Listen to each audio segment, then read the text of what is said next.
ক্যারিয়ারে multiple choice নিয়ে যদি আমরা দ্বিধাদ্বন্দ্বে থাকি বা ক্যারিয়ারের প্ল্যানটা আমরা সাজাতে পারছি না মাল্টিপল চয়েসের কারণে, তাহলে আজকের ভিডিওটা অবশ্যই আপনার একটা মাস্টার ক্লাস হতে পারে, আমি কথা দিচ্ছি।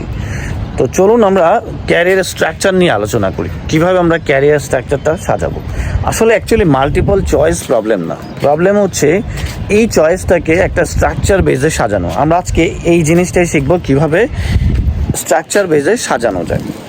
ফার্স্ট অফ অল হচ্ছে নাম্বার ওয়ান, আপনার মাল্টিপল চয়েস প্রবলেম না, প্রবলেম কি আপনাকে বুঝতে হবে আপনি চয়েসের ওপর ক্যারিয়ার সিলেক্ট করবেন না। অর্থাৎ আপনার ভালো লাগা থেকে, ইন্টারেস্ট থেকে, আপনার এই জিনিসটা ভালো লাগতেছে আপনি এই কাজটাই করবেন না। দেখবেন আপনি আপনার ইন্টারেস্ট কিন্তু 1 মাস, 6 মাস, 3 মাস পর কিন্তু চেঞ্জ হয়ে যেতে পারে, ইন্টারেস্ট কিন্তু ফিক্স থাকে না। তাই ক্যারিয়ার চুজ করুন বর্তমান এবং ভবিষ্যতের মার্কেটের ডিমান্ড অনুযায়ী। এটা আপনার জন্য খুবই গুরুত্বপূর্ণ এবং এটা আপনার কাজে আসবে।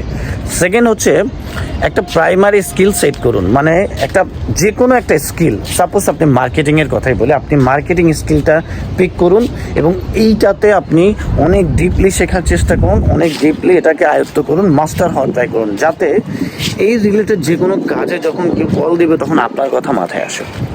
থার্ড হচ্ছে আপনাকে যেটা করতে হবে, আপনার টাইম ব্লক করতে হবে। টাইম ব্লকটা কি?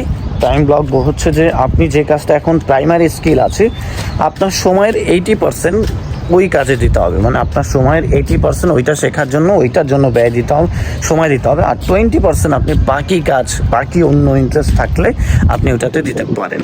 এবং 4 নম্বর টুলস হচ্ছে আপনাকে আগামী 6 মাস, মিনিমাম 6 মাস আপনাকে শুধুমাত্র ওই কাজে দিয়ে দিতে হবে। অর্থাৎ এই 6 মাস আপনি শুধু ওই একটা কাজে করবেন, অর্থাৎ 80% ওই কাজে দেবেন। 6 মাসের মধ্যে যদি আপনি লেগে থাকেন, কোনো গিভ আপ না করেন, দেখবেন আপনার মধ্যে একটা আমূল পরিবর্তন চলে আসছে ক্যারিয়ারে বা লাইফে।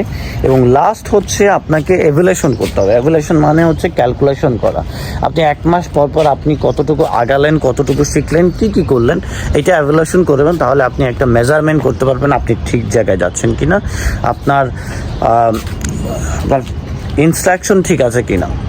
এই অ্যানালাইসিসের মাধ্যমে আপনি সঠিক নির্দেশনা পাবেন। পথ পরিবর্তন করার দরকার নেই, জাস্ট আপনি যেটা করবেন, আপনি পদ্ধতি পরিবর্তন করবেন, পলিসি পরিবর্তন করবেন। সো এই হচ্ছে আমার ইম্পর্টেন্ট কিছু টুলস যা আপনাদের সাথে শেয়ার করলাম। যদি ভালো লেগে থাকে অবশ্যই লাইক দিবেন, কমেন্ট দিয়ে জানাবেন আপনি আর কিছু জানতে চান কিনা, ভুল থাকলে ক্ষমা করবেন, আর অবশ্যই সাবস্ক্রাইব করবেন।